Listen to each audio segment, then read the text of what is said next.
This report is from today's CNBC Daily Open, our new, international markets newsletter. CNBC Daily Open brings investors up to speed on everything they need to know, no matter where they are.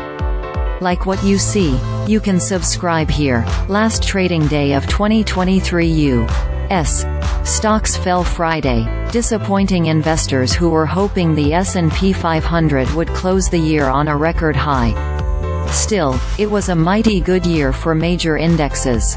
Europe's Stoxx 600 index added 0.2%, giving it a 12.6% gain for the year. Germany's DAX posted more impressive gains, rising 20.31% despite the country's gloomy economic outlook. Nasdaq rebound. The Nasdaq Composite popped 43% in 2023, its best year since 2020. Only 2020 and 2009 saw bigger gains for the tech-heavy index, which is all the more impressive considering how the Nasdaq plunged 33% in 2022. What changed last year? The biggest story.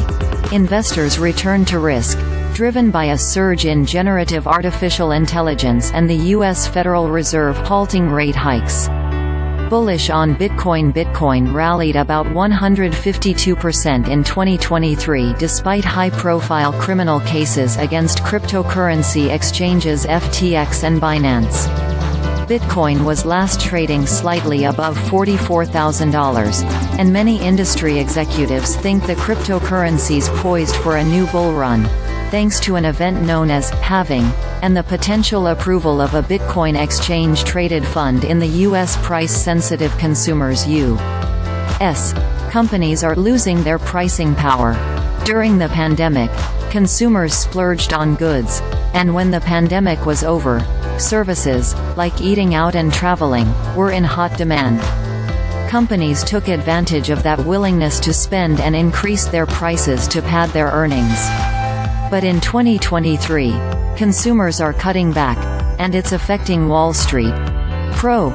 Things to look forward to. Investors have reason to be optimistic in 2024, writes CNBC's Sarah Min.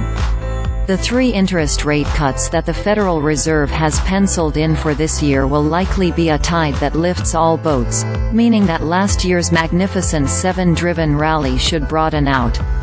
But not everyone's so bullish about 2024. Instead of ending the year with a bang by surpassing its all-time high, the S&P 500 let out a whimper, to paraphrase the poet T.S. Eliot's famous lines, and fell 0.28% on the last trading day of 2023.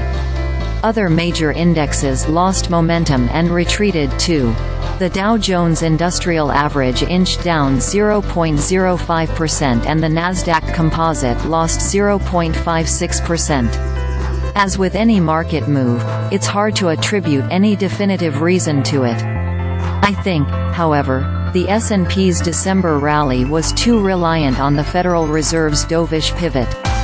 Without further positive news, and with the optimism priced in already, the S&P didn't have a concrete reason to rise further.